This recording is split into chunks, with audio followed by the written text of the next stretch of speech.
Ask yourself a question. If I gave you a uniform, a pair of mirrored sunglasses, and a nightstick, and I told you to watch over a prisoner who had broken the law, how would you treat him? You would be fair, right? You would be kind. You are a good person. You have morals. You would never abuse your power. That is exactly what the students at Stanford University thought in 1971. They were wrong. And if you think you are different, you are wrong too. Welcome to the basement of hell. Welcome to the Lucifer Effect. In August 1971, a psychology professor named Philip Zimbardo wanted to test a simple theory. Is evil caused by bad apples, people who are born sadistic? Or is it caused by bad barrel situations that turn normal people into monsters?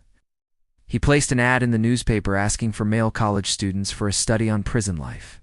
He screened 70 applicants and picked the 24 most psychologically stable, healthy, and normal young men. He flipped a coin. Heads, you are a guard.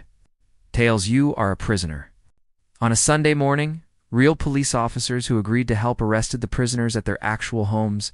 They were handcuffed, searched, and driven to the basement of the Stanford Psychology building, which had been converted into a mock jail. They were stripped naked. They were sprayed for lice. They were given a dress-like smock with no underwear. And most importantly, their names were taken away. They were only allowed to be addressed by a number sewn on their chest. This is dehumanization. The guards were given military khaki uniforms, nightsticks, and mirrored aviator sunglasses. The sunglasses were crucial. They prevented eye contact. They turned the guards into faceless authority figures. This is de-individuation. Zimbardo gave the guards only one rule. You cannot physically hit them, but you can create a sense of fear. You can create a sense of total powerlessness. He expected the experiment to be boring. He planned for it to last 2 weeks. It lasted 6 days.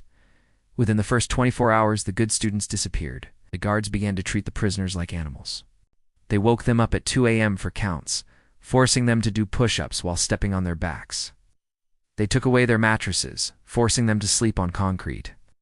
When the prisoners rebelled, the guards shot them with fire extinguishers. They took away their toilets, forced them to use a bucket in the corner of the cell, and then refused to let them empty it. The smell became unbearable. But the scariest part wasn't the physical torture, it was the psychological break. Prisoner number 8612 began to scream uncontrollably. He fell into a rage, then deep depression. He was screaming that he couldn't leave. He had forgotten he was a student. He truly believed he was a prisoner. Zimbardo, who was acting as the warden, admitted later that even he forgot it was an experiment. He started viewing the prisoners as threats to his prison, rather than human beings suffering under his watch. By day 5, the guards were placing bags over the prisoners' heads, marching them around with chains on their feet, and forcing them to simulate sodomy. Female psychologist Christina Maslach came to visit the facility. She saw the guards marching the prisoners to the toilet with bags on their heads. She turned to Zimbardo and said, "It's terrible what you are doing to these boys." Zimbardo snapped out of it. He realized he had created a monster. He shut the experiment down the next morning.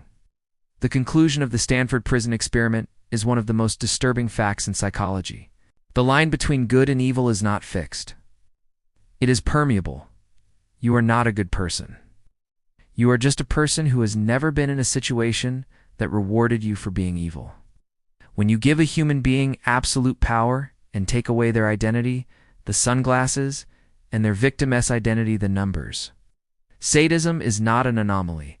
It is the default setting. This is the Lucifer Effect. The transformation of God's favorite angel into the devil wasn't because he was born bad. It was because he wanted power. But this raises an even darker question. The guards abused the prisoners because they had power. But why did the prisoners accept it? Why didn't they just leave? They were volunteers. They could have walked out, but they didn't. They obeyed, even when it hurt. Even when it was irrational. Is there a glitch in the human brain that forces us to obey authority, even when that authority tells us to kill?